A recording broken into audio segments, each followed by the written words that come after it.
the most important thing that nonprofits don't realize is that fundraising has nothing to do with anything but, are you aligned with the organization that you are being approached by? If you are not, it's not a good time to ask. You could have $1.5 billion, but if you're not aligned, you don't really care about an organization, it doesn't matter. So it's working on just trying to scale down what they're doing and what they're asking for, telling a better story by being curious, and then it's just finding out who's aligned and then working a relationship that way. Welcome to the Impact Roadmap, a podcast designed to give you the practical, concrete steps to grow your nonprofit or future-forward business in a sustainable way. I'm your host, Joey Goon. Let's get into the episode.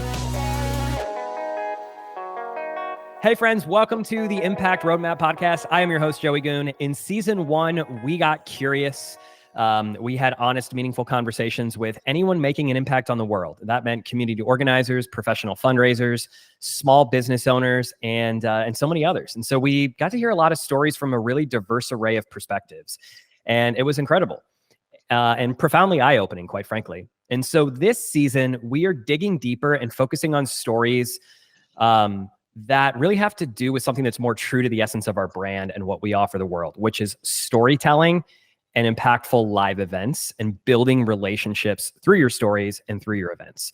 And so we want to give you a peek behind the curtain, really an exclusive pass into the minds of those orchestrating the coolest events on the planet. Why do they exist? What sets them apart? How do they inspire meaningful engagement and captivate their audiences? How do they leverage storytelling and community to build businesses, which is what we're going to talk about today with Patrick.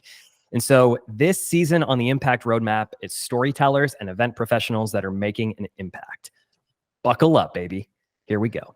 So today I have my dear friend Patrick Kirby joining me. Patrick is the founder of Do Good Better Consulting, the author of Amazon's bestseller, Fundraise Awesomer, which is a practical guide to staying sane while doing good. He is the host of the official Do Good Better podcast that I was honored to be interviewed on just a few weeks ago.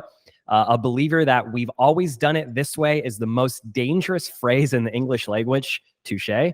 Patrick has spent nearly 2 decades working as a fundraiser in the nonprofit industry for organizations of all shapes and sizes, most notably as the Senior Director of Development of the Cystic Fibrosis Foundation in Minneapolis, and the Chief Development Officer at Anne Carlsen Center, which is based in North Dakota. You earned your BA in politics. No way. We got to talk about that at Dubuque, Iowa. At is that Loras College, Patrick? Indeed it is. Heck yeah, all right. Didn't butcher it. And you are hopelessly addicted to super nerdy sci-fi fantasy novels and old school Nintendo games. We could talk a little bit about Zelda and Super Mario. Super Mario probably being the more topical of the two, given the movie that was just released a couple weeks ago. Patrick, you married out of your league to your wife, Shannon. You have 3 ridiculously adorable children named Spencer, Preston, and Willow, a puppy named Calvin, and you live in Fargo, North Dakota. What did I miss? Because that bio was really short. That was great. I realize it's very short, but it's also way more, it's way less awkward to sit through that than it is like an elongated bio. Because again, I don't like to brag about stuff because I'm from the Midwest, and so it's just awkward in nature. So you nailed it. And by the way, thank you for having me on. We had such a blast chatting the last time when you were on my podcast that I've been looking for. This has been on my radar for weeks, and so I can't wait. It's gonna be awesome. Tell us a little bit more about your background and give people sort of the cliff notes on your business. Like, what do you sell? What are you offering? And if you want to go a little bit deeper too into how did you get into this work, that'd be super helpful. Yeah. So I tell people if I'm bumping into the bar or coffee shop, and they're like, "What do you do?" And I go, "Well, I help nonprofits suck less at fundraising." And then they're like, "What? Like, who says that as their tagline?" And I say, well, most of us who have been in the nonprofit industry are accidental fundraisers, right? We went to school for something completely different. We ended up in the nonprofit realm. Somebody moved out of some sort of chair, or we have to raise money. And then the person who is either the most personable or the one who wrote the best or who just is stuck with the role has to raise money. So most of us in the nonprofit industry just got into it ass backwards. And so I help those who have no idea what they're doing to try to figure it out, because there's a list of 10,000 things you could do. You should only do a certain amount of things, tell better stories, build better relationships, ask for money specifically, and that's kind of what I do to help. So originally, my first job out of college was working for my old high school, which is a private Catholic college or high school, and they asked me to be the alumni guy. I'm like, you're alumni, and you seem to know how to talk to people. Would you like to be an events person and an alumni guy? I go, yeah, sure. I have no other prospects, because again, I was a politics major, and nobody tells you that when you go to college. That's not like, there's no job waiting for you when you're a politics major. So I did that for a number of years, and then I got recruited out to work at the Cystic Fibrosis Foundation, onto the Anne Carlsen Center, and then that's kind of what I do now, which is great. So I realized that when I was kind of in my chief development officer role, my last big boy job, was that I loved the idea of helping these smaller and medium-sized nonprofits get their crap together. And I loved it. I loved mentoring. I loved teaching it. And I had this vibe that I'm like, if I put this like a business plan together, I think this actually might be a thing. There wasn't anyone doing what I was doing. There wasn't anybody on the radar. People were doing capital campaigns, but nobody was like building capacity for small nonprofits. And either somebody tried it and failed miserably because there's no money in it, or nobody was crazy enough to do it, and it happened to be the latter. And poof, for almost 7 years, I've been doing this, and it's been remarkably fantastic and fun the entire time. What do it's so interesting. You mentioned helping nonprofits suck less at raising money or fundraising. What would you say? Are there like 1, 2, or 3 like glaring issues that nonprofits suck at? That like, what can they? There has to be something, like a commonality that you notice in all of these nonprofit organizations when you first, step into the space. What is staring back at you as the biggest problem or opportunity for evolution or enhancement? Yeah, well, I think most people do too much. So simplifying and getting nichey with what you're asking for and what you're doing is number one. So I used to joke at a previous job when people would ask me like, "Whoa, what does this organization do?" And I was like, "Well, let me tell you what we don't do. It's a shorter list." And it was just an exhaustive thing, right? So a lot of nonprofits who do a lot of things or have a lot of programs think that they have to tell every single person every single story about everything they do. And they're 49 minutes into a story, and they haven't even gotten to like asking the other person who is curious enough to ask about you a single question. So simplifying your message and simplifying what you're asking for and simplifying your story is the easiest and best route to raising more money, which launches right into how do you tell a better story, which is not necessarily saying things, but asking questions to the person who you are meeting with, right? Yeah. If there's one thing that drives me nuts is that I'll bump into a person who has a nonprofit who only wants to sell me on their nonprofit. And they just want to tell me about how awesome they are and about what great things they do and about what world-changing things are. They're probably right. They're doing that. But they have no idea whether I give a rat's behind about what they're doing, because they've failed to ask me a single question of like, "Hey, are you into this?" And I could say no, and it'd save them a lot of time and energy. Or I am, but I'm only interested in this. And so they can save a lot of time, energy, and effort just scaling down what their stories are to what I want. And if there's the most important thing that nonprofits don't realize is that fundraising has nothing to do with anything but, are you aligned with the organization that you are being approached by? If you are not, it's not a good time to ask. You could have $1.5 billion, but if you're not aligned, you don't really care about an organization, it doesn't matter. So it's working on just trying to scale down what they're doing and what they're asking for, telling a better story by being curious, and then it's just finding out who's aligned and then working a relationship that way. I think it's so brilliant. It reminds me of, I've got a project manager at Utopia who's currently interviewing for an open position at Utopia. And there were, 10, 12, 15 people in the first round pipeline that we decided to let through. And, we're like, wow, these people are super exciting. Let's see how charismatic they are, how personable, how relatable, so on and so forth, right? He gets through the interview and I immediately poo-pooed 13 out of the 15 people. And he's like, well, what were your characteristics for making that evaluation? And I said, well, most of them say they're curious, but they don't ask questions. And so the ones that I'm most interested in continuing the conversations with are the ones that open up and they're like, hold on, before we do anything, what are you looking for in a candidate? Why did you choose me? Why are you interviewing me today? The ones that said that are the ones that got through to round 2 and now ultimately going to get through to round 3 and probably get an offer from Utopia. And I think that should be ubiquitous, right? Like that should exist everywhere. That curiosity, that capacity for like genuine curiosity, care, and compassion instead of, let me tell you all of the hard skills and what qualifies me to do da da da da da, or let me tell you about all the awesome things about our nonprofit. Instead, it's like, hey, Patrick, tell me about your life. Yeah. Where have you been? Oh my God. Like they wouldn't even know that you had a background at, as a nonprofit executive. No. And open up by asking those questions. That's brilliant. I love it. Well, and that's how you build any relationship, right? So let's just say, again, you dated it a while, but let's just assume that that's a thing you're going to do. You don't go to a coffee shop, you meet somebody new for the first time and go, let me tell you all the things that I'm awesome at. That's not how any of that works. I'm doing it all wrong.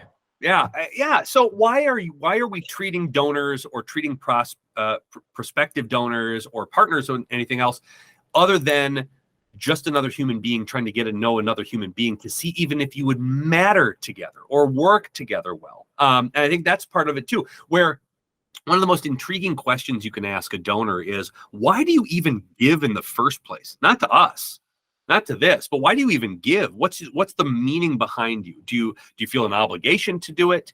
Have you just been grown up in a household that values philanthropy? You learn so much more about a person from getting a background on why they give than you do, when's the last time you gave me money? Like, that's not going to tell you anything. But if you can learn a little bit about the dynamics of what makes them tick or what they're curious about or what they're interested in, that's going to be able to have you align whatever programs or products or services or whatever you're doing way more than you just trying to pitch them on why you think that you're the best at doing whatever you're doing. Patrick, I want to come back to our the conversation that we had before we hit record, and it was the book I'm reading by Alex Hormozy called $100 Million Leads. Love it. So in this book, he breaks down the 4 different types of ways to create leads for any business. Mm-hmm. And so there are really 4 ways that you can tell anyone about anything. And it comes from 2 different types of audiences and 2 different types of communication. So the 2 different types of audiences are people who know you, warm audiences, people who don't know you, other people's audiences or strangers. So the warm audiences have given you permission to contact them. So that's people in your phone book, friends, family members, followers, current past customers, contacts.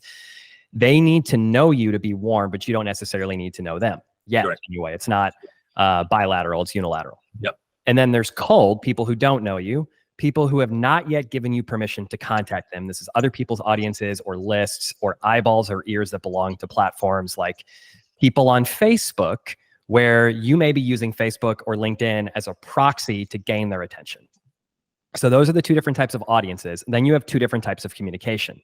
And understanding this was a huge breakthrough for me, because once you understand that there's only 4 ways of letting people know about your stuff, then like you said, we're not trying to figure out all these, like we're not overcomplicating it. We're realizing there's only 4 things that we should be doing to advertise and get people to care about our businesses, whatever they are, nonprofit or for-profit. And so again, 2 different audiences and then 2 different types of communication. So the communication is one-to-one, which is private. So this is a phone call, an email, a text, a voicemail, a direct mail, or a message. Or one-to-many, which is billboard, podcasts, content, and events. So if you imagine the 4 quadrants, so you've got a square, 4 quadrants. The top row is one-to-one. So if you, in the top left quadrant is people who know you. Top left quadrant is people who know you. And one-to-one, private. Top right quadrant is people who don't know you, one-to-one private. Bottom left quadrant is people who know you, one-to-many. Bottom right is people who don't know you, one-to-many. So Utopia Experience, my company, for example, when we sell a service, we're operating in the one-to-many people who know you quadrant. Because we're helping our clients get people in the room who know them or know of them. But for me personally, to grow and advertise Utopia and our company, I'm operating in the one-to-many people who don't know me quadrant, which is I'm going into other people's rooms or stages and hopefully trying to convert people to warm leads. So I'm curious, which is the way that you have grown your business, and which is the way that you recommend that your clients grow their businesses? What are they not doing enough of? Yeah. Oh God, this is such a great question, by the way. And a great phrasing on, I love that you've given this for both nonprofits and for-profits just to kind of noodle around, right? So I got a couple of different examples, right? So if I'm trying to sell a client on like a retainer client, right? So typically I work with one organization. I'll work with an organization and we'll meet so many times a month or whatever the duration of it. And then I'll just carve out one-on-one time with them, whether it's the development director, the CEO, whatever, the board chair, whatever that is. My sales pitch is usually with the board chair or an executive. I'll do one-on-one. That's my pitch. I'll sell you on how I'm going to help you do that. My audience that I chase after, that I know are potential, like hard sells, are the ones who know me, that I can do one-to-manys. So they subscribe to my podcast. They subscribe to my newsletter. They voluntarily show up at a webinar or whatever. Like I know that I can give you a really good inkling of my personality on what I do. And you schedule a call with me, I'm pretty sure that within 2 or 3 minutes, I'm going to diagnose how I can help you raise more money, feel better about yourself, etc. Right? Those are the things.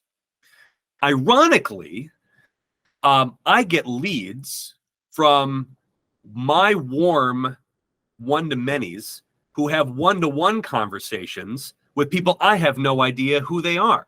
So my leads will come in from random, like, I saw a guy who just would match your personality, and here's his contact information. I've never really used him, but I like what he does in his podcast, and they will reach out to me, and I'll probably have a pretty good conversation with them about whether I can help them or not, etc. So it's this weird, like almost alternate reality of this cube in which people who know what I do and really like the methodology, the enthusiasm, the cheerleading, the good practical advice that I'll give them, and the proof of concept that I can help them raise money if they, sort of follow a template and sort of have these benchmarks, will go out and have one-on-ones, and my name will get brought up, and then they will bring me to the table and say, hey, I want to introduce you to so-and-so because they are ripe for the picking, or you should reach out to them as a way. It's this very weird dynamic. And I think my particular skill sets that require a little bit of blood, sweat, and tears on regularly scheduled meetings and benchmarks and accountability almost require that third-party endorsement than it is my first-party solicitation from a larger group. Because where I think people's value that they trust others who trust other people. It's the same way we go on Amazon and we buy a broom, and like you think that this broom is going to be awesome, but you're going to trust Steve's review online before you buy it. You're like, but Steve says it's okay. You give him 5 stars, so I'll put it in my cart, right? Very similar in the business model that I have. Now, that being said, when I'm talking to clients for nonprofits, it's very similar. The one-on-one quadrant in that upper left, right? That is for your major donors, the ones who love you more than anything else, who open up your correspondence, who are very active, very engaged, your one-on-one time spent. Because we have, 10,000 things to do. Where do we spend our time? Our major donors, the biggest, highest capacity individuals, that one-on-one conversations, because you only have so much time to do one-on-one.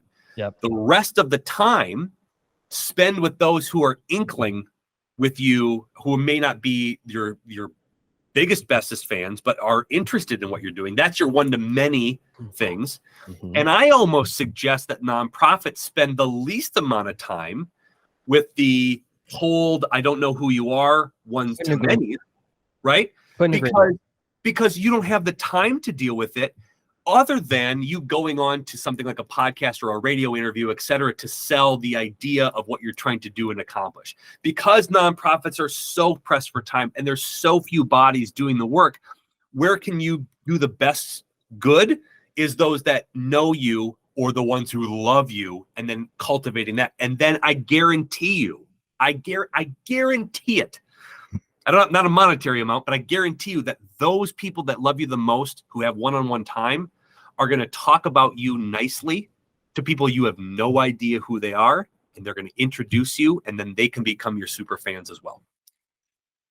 Yeah, man, like you hit the nail on the head. I'm right there with you. I'm resonating. I think if you stay in the people who know you column and double down on the one-to-ones, which are your main donors with capacity, and double down on either posting free content, getting on podcasts, resharing your event content, sharing testimonials from donors or recipients, the one-to-many people who know you content, and the one-to-one private people who know you.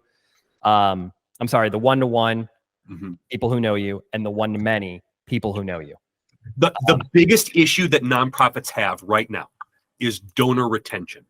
It is awful, right? So we just had, and a lot of the bellwethers that you see are like a Giving Tuesday, for example, right? So we just had Giving Tuesday when we recorded this podcast, and globally it was flat.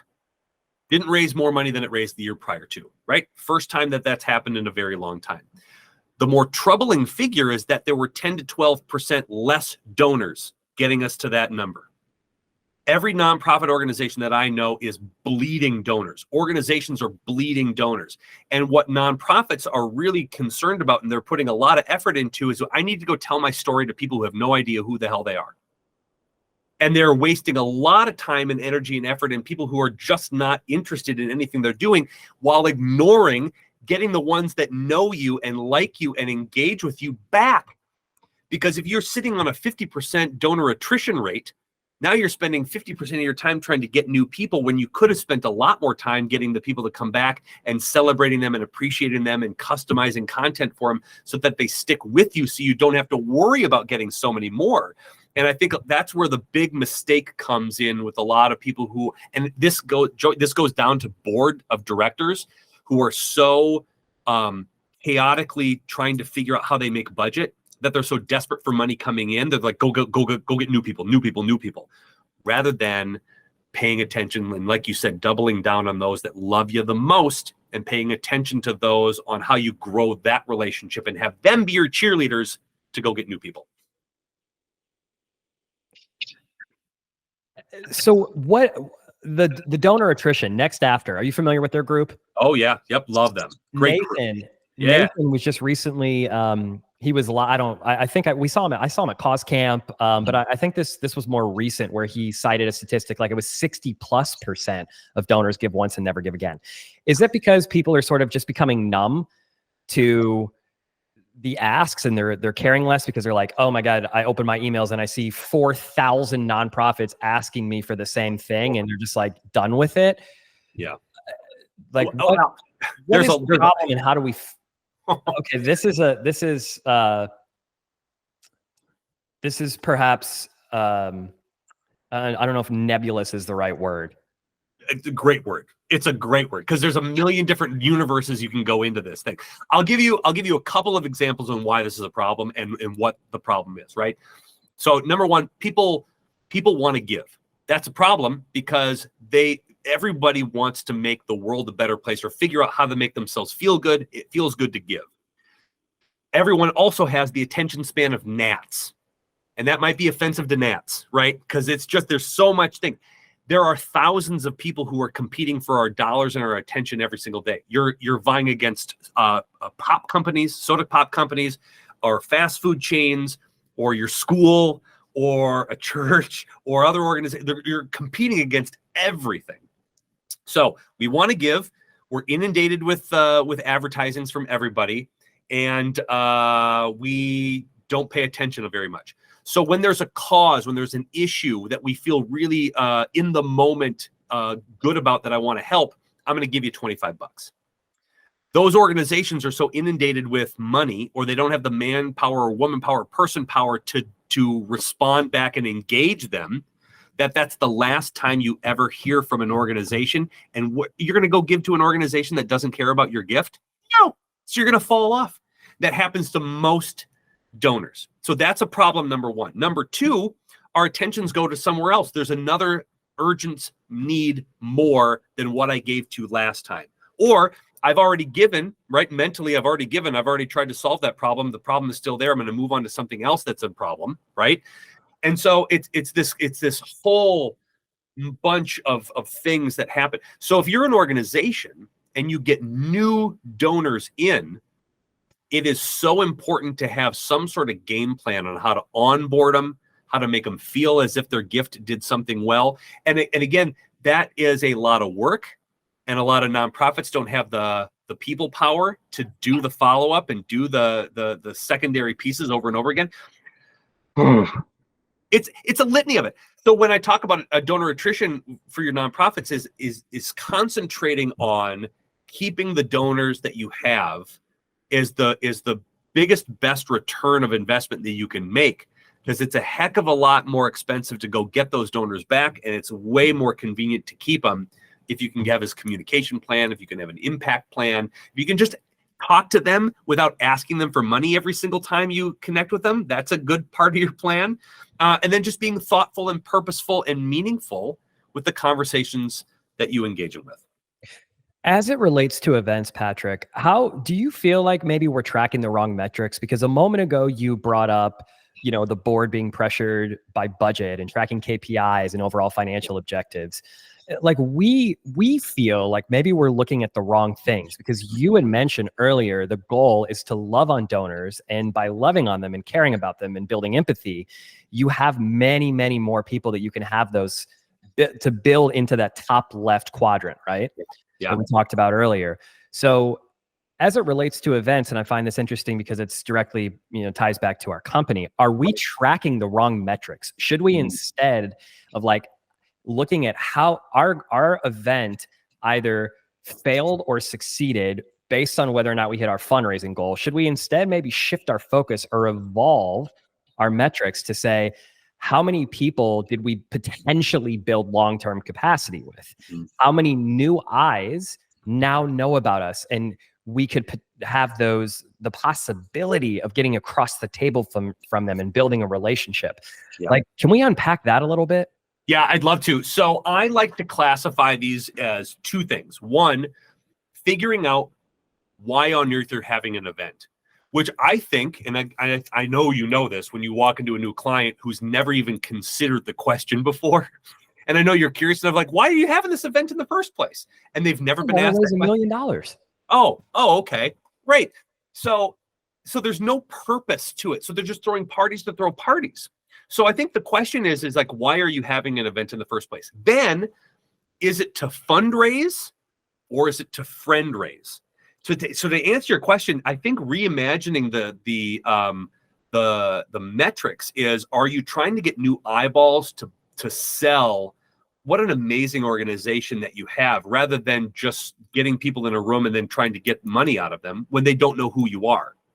So if your purpose of the event is to tell more people about the amazing things that you do and the amazing impact you make, maybe you want to build a friendraiser, and a friendraiser is not going to make as much money as a fundraiser.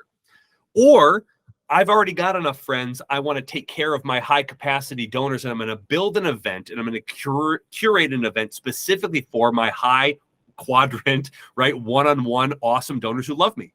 So I'm going to have a fundraiser that's exclusively for them. And even if I don't have 700 people in the room, I've got 120 of the right people in the room, and I can curate and create an event around what they want, because they know me. I don't have to start from scratch and go, here's what we do 101. You can have a graduate course level event with what impact and what you're going to do next, et cetera, with a smaller amount of people, and you probably raise more money. And I'll give you an example real time of a client that just did this a week ago. They had an event that typically over the years has had 300 to 400 people show up. They didn't track a lot. They just asked people to show up. They gave away tickets and they raised a moderate amount of money. Okay. This year, by happenstance or just by sheer luck or unfortunate things, there was a lot of different other events going on that day, school plays and school athletics, etc. So they had half of the amount of people who showed up, right? Now you think on the metric side, you're going to raise half as much money because half of the people who didn't show up, right? They got the right people in the room. The people who loved that organization showed up. They moved their schedules around and they made more money than they made with more people because they had fewer people bumping shoulder to shoulder. There was more space. They felt comfortable. They had an agenda. They had stories. They had impact phrasing. They had people who were almost like table captains coming around and making sure that people were having a really good time. They were purposeful with the half group than they were scrambling to make room for the full group, right? So you're 100% right, Joey. This is something that I think we really need to really talk about is if you are an event planner, if you're an organization, why on earth are you having it? And you can curate 2 separate events for 2 separate different needs at your organization. And they're going to turn out way better that way because you can concentrate on having a purposeful mission, purposeful agenda, purposeful soundtrack or lighting or food that's geared towards the people that you know are going to show up. It's good to be 100% right 3% of the time. Exactly. That feels really good. I'm aligned with that. I've just learned that, like having a company, having a wife and a life partner. Yep. 3% of the time, I'm 100% right. Yep. And that's fine. So Patrick, there are different types of fundraising events. There's galas, auctions, charity, 5Ks. You've got golf tournaments. You have wine and whiskey taste. I mean, there's so many different types of events. Do you feel like there's a specific type of event that is more conducive to, fundraising and one that is perhaps a better platform for fundraising? Yeah. I think you can make a Friendraiser out of anything. I would say golf tournaments are probably better Friendraisers than fundraisers. The ROI and the expense of all things golf is kind of complicated to do unless you have like if you're in the big golfing thing, you get a lot of sponsorships. That's a very difficult thing to raise a lot of money on if you're just starting out too, right? It's just very complicated. It's hard to raise, $1 million having $100 hole sponsors. It's just hard to do, right? I think more intimate events are ones that you could raise a significant amount of money with the right people in the room. But I think more importantly, whatever type of event you do, it's who you're getting in the room that's way more important, and then who's helping you get people in the room. If you can find champions, let's just say like, hey, I know that that my friend Joey knows a handful of people that I know would really love my organization. And Joey loves my organization, but I've never asked him to go to the mats for me and get his close group of people. They probably don't want to showcase all of their money. They probably don't want to showcase, or be in an event. They're not comfortable. They really don't know anything about me. But if Joey asks his 10 couple friends who have the capacity to give to a small intimate gathering where he is very upfront and says, hey, this is a fundraiser. This is a group I'm associated with. I love them dearly. I love you dearly. And because I love you and because I love them, I think you're going to get along with them. I'd love to let you know that this is a thing. Here's the goal we're going to raise. I'm going to invite you, blah, blah, blah. And you organize it like that, you're going to raise a bunch of money. You could also do that with a bowling event, for God's sakes. You can do that with anything, as long as it's purposeful and meaningful, and you have other people help you curate the actual event itself. So I think any event can be a Friendraiser. Any event can be a fundraiser, as long as you are purposeful and transparent and enthusiastic about whatever route you go. Beautiful. I think we can get creative enough to make that happen. That's how I imagine it. In fact, a lot of caterers, etc., who just have that menu. This is one of my favorite things in the entire world to do, is go to a caterer, for example, and go, all right, I know you've got the catering menu. What have you always wanted to do that nobody's ever given you permission to do that would be really fun for this particular event? You want to see a chef's eyes pop out of their skull at the opportunity to create something from whole cloth that they've always wanted to do, but they're always limited by doing dry chicken or tilapia fillets. Like, give them the permission to curate an actual menu that they want. Oh man, you want to make them involved? Great. That's how you do it. And that's how you make things a little bit special. And that's what I love most about your brain, Joey, too, and your whole crew, is that not only do you think about messaging, but you allow the space for clients, and I mean this, to think differently about how they can create an atmosphere that's unique and different and interesting than anything else. Like, that permission to a nonprofit organization or a business to let them know that they can do something that's radically different, and no one's going to tell them they're mad at you for it. That's a superpower right there. That's why I love you as well, Patrick. And that's why these conversations are so organic and so natural, is because you sell through your charisma, your energy. It's just naturally infectious. And I've spoken to a lot of, different consultants over the years.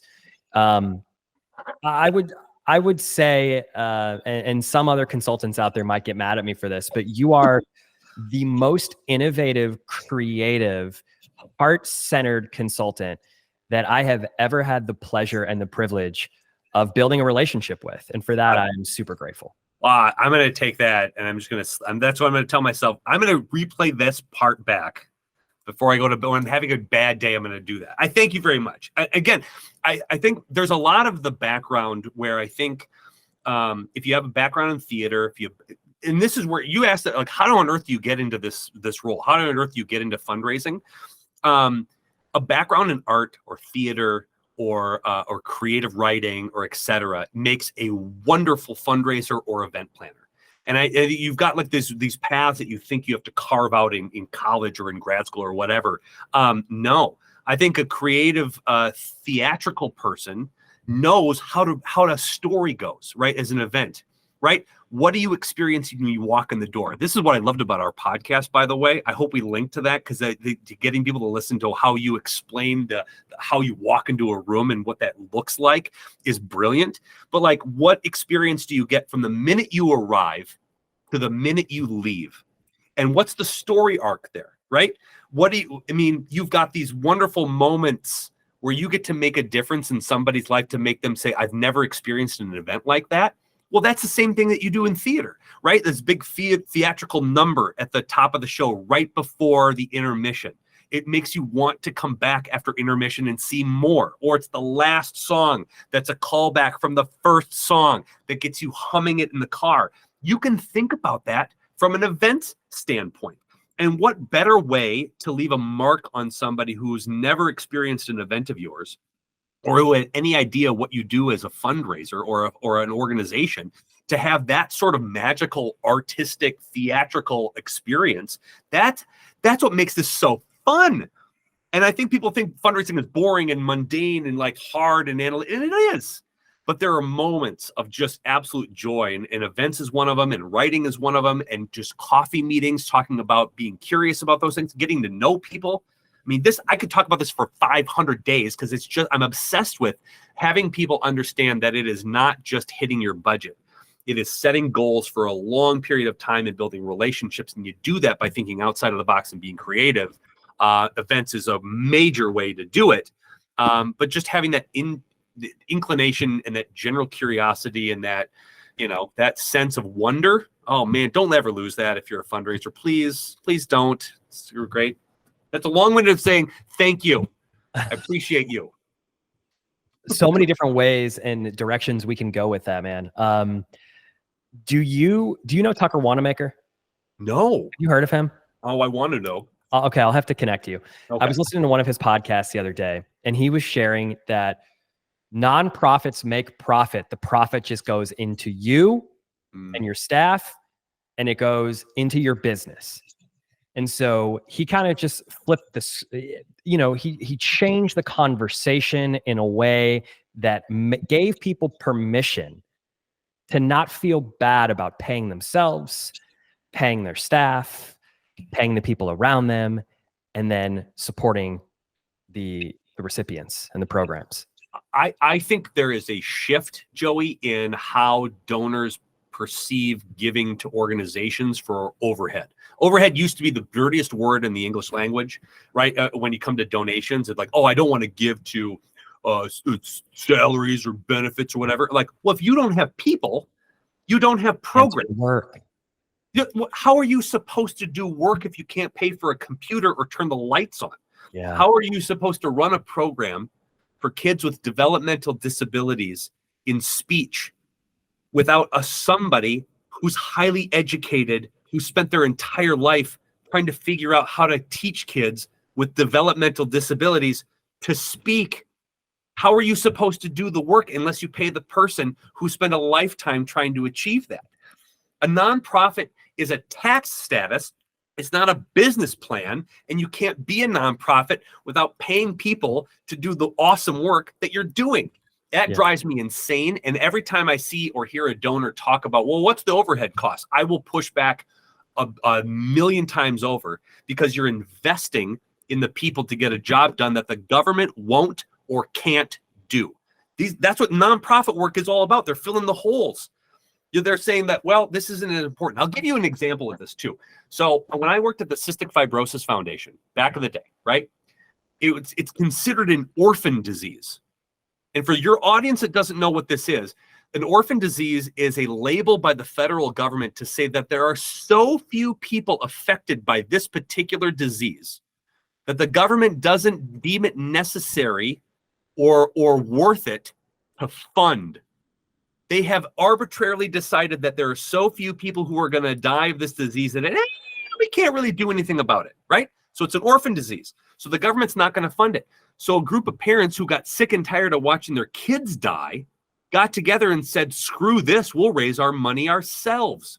They filled a hole where nobody was doing funding. They raised money and paid the pharmaceutical companies to do research on their behalf, until it got to a point where some sort of pharma company goes, I could probably make $1 on that. And without them, none of this curing potential would have happened. And you've now, when I started working there, the average life expectancy of somebody at CF was like 22 years old. Wow. And now these kids are going to outlive me. And I got to watch it hand in fist. So you're telling me that nonprofits don't matter and the people who are doing all this research don't matter? No, thank you, sir. No, thank you. Wow. That's incredible. This is a passion project to a lot of people, and I understand about burnout, because if you're that passionate and nobody's buying into the things that you're talking about, because either you're telling the wrong story to the wrong people, and it can get absolutely exhausting. You take this amazing momentum and energy and authenticity and passion, and then people are just talking to the wrong people, or they're having the wrong events, or they're doing things that they could fix. And if you could just tweak that, and this is what kind of drives me on a regular basis, is that if I can just tweak that and have them shown that if they can talk to the right people at the right time with the right alignment, that you're going to make a heck of a lot of money, and you don't have to waste your time doing X, Y, and Z. They're going to keep that passion. They're going to keep that enthusiasm. And then the world becomes a little better place. And because you're going to burn people out way less, they're not going to leave the industry, in which people are doing in droves. And that you keep the talent of people who are really good fundraisers, really good storytellers, and really good event planners, raising the money that people need to do good and make this world a better place. So let's bring more of this joy and optimism, because it's freaking contagious, and I think it's going to serve the audience in spades. Any advice for those people that are listening right now that are just overwhelmed or feeling discouraged because they're hitting roadblocks, as you described?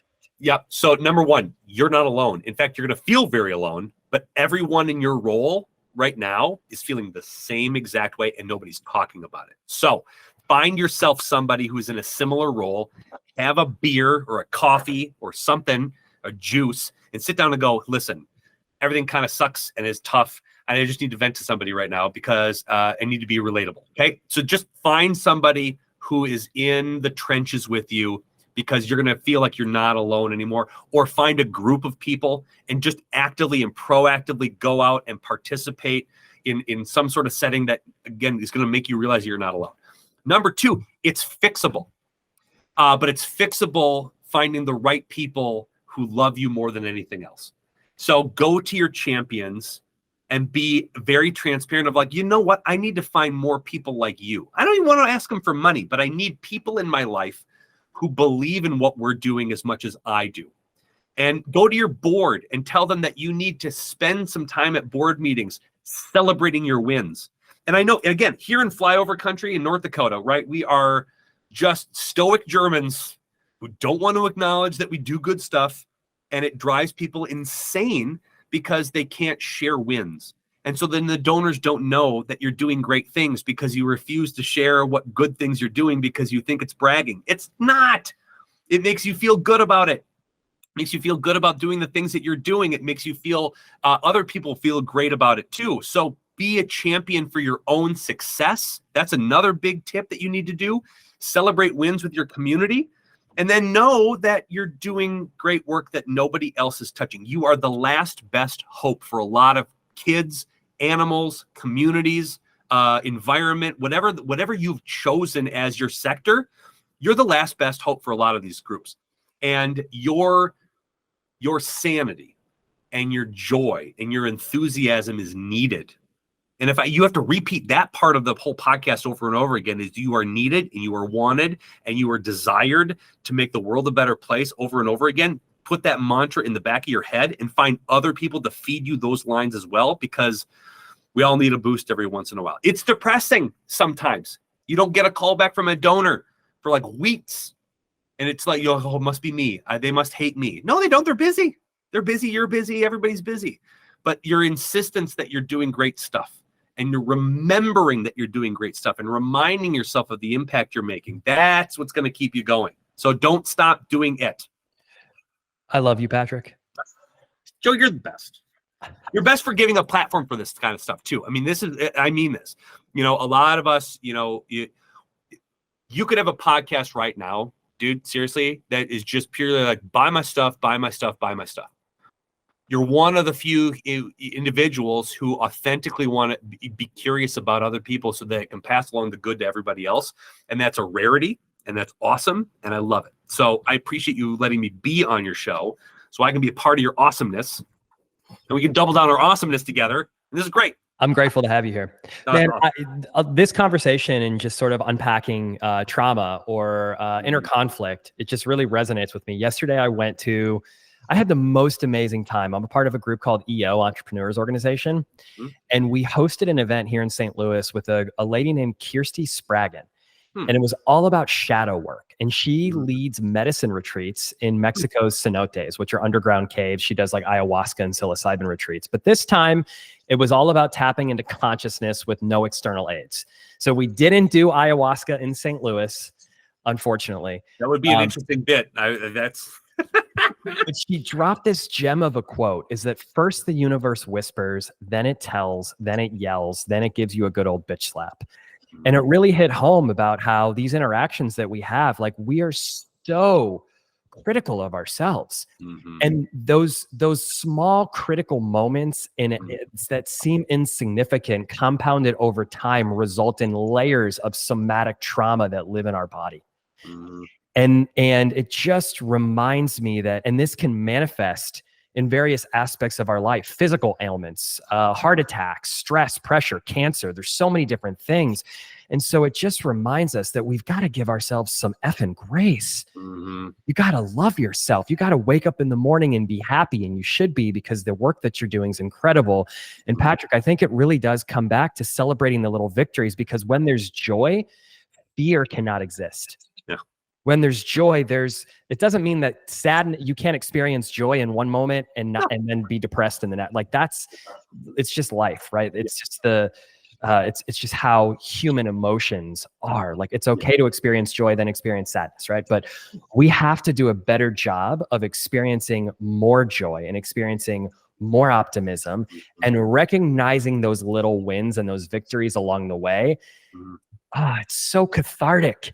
I know. So cathartic. I think we forget that, if you work at a small nonprofit, one of the things that I think you look at yourself and like, well, I'm not doing enough. I'm not Bono. I'm not curing world hunger. World hunger is never going to go away, but you can make you can solve it in your neighborhood. You can solve it in your community. You can solve it in your state. You can solve it in your country. You can start building that out. And those small moments that you probably pass on of like, I said something nice to a donor, or I sent a thank you note, or somebody complimented me, or we did this for a client. That small pebble that you think is so small has a ripple effect in a pond that expands so far beyond where you can even see. And it's that butterfly effect, man. And reminding yourself that these little wins stack up to a gigantic, wave of good that you are doing. And without that, none of that happens. So it is that nice reflective moment of like, wake up. You choose to put deodorant on because you don't want to be smelly. So choose to put on your little joy face for a while. You don't have to hide and sort of like pretend, gross stuff doesn't exist. But choosing to know that you do good and choosing to know that you are making a difference in the world and putting on, you know what? Yeah, kind of kick ass today. That's a great habit to start. And I love it. Yeah. I try to remind myself every day that life is not a performance. It's a practice. It's a practice. Yeah. Just try and, fail as many times as you can and get back up and keep smiling. And as long as you wake up and you're happy and you're whole and you're complete, and you love what you're doing, that's all that matters. You don't need $10 billion, 10 million. Nope. Yeah. Just wake up, be happy. Yep. Continue doing the great work. Patrick, any predictions on what fundraising is going to look like throughout 2024? You asked me this on your podcast, and it was more specific to trends and technology. Yep. I'm curious, on your end, if you want to go into trends and tech, that's great. But anything else that you'd like to talk about in terms of just what does fundraising look like in general? Yeah. I think it's going to become way more personalized. I think the organizations that get way more personal with their communication and way more personal with their solicitation are going to be the ones who win. And I mean that Netflix knows you better than you know yourself. Amazon knows your donors better than you do, and that's a problem, right? So it's concentrating on the nerdy analytics. So it's being able to follow up with people who open up your emails but don't click through for an ask. It's concentrating on taking the people who you maybe email out. It's taking the people who actually gave out of that next solicitation because you know that they gave, so you don't want to put them on the solicitation list, and you send them a separate email that says, I know you already gave, but I want to keep you up to date on what we're doing. So it's being very cautious with your data. It's being very purposeful with your data. It's paying attention to the little things. It's asking people how they like to be appreciated, individualizing and personalizing gratitude, personalizing conversations. Does someone like text message over phone calls? Do you even know that? So doing a lot of heavy lifting. And again, I acknowledge it's a privilege to have the ability to have heavy lifting like this, but doing extra work to know your donors better, to know your community better on what they need, what they like, what's resonating, and paying attention to those little things is going to make you way different and way more approachable and way more likable and donatable. That's a word I'm just going to make up right now, than anyone else. Because everyone else is going to go scorched earth with I'm just desperate for money sort of bit. And you're going to double down on the idea that you can really hone in on knowing who supports you. I think that's going to be the trend in 2024. Even as AI sort of like runs amok and we hear a lot about it, it comes down to, do you know your donors? Do you know the people who love you the best? And if you do, you're going to be in a way better position than most people. Let's say that they, an organization listening, as many of our listeners, hire us to produce their events. They have Yeah. 500 people in a ballroom.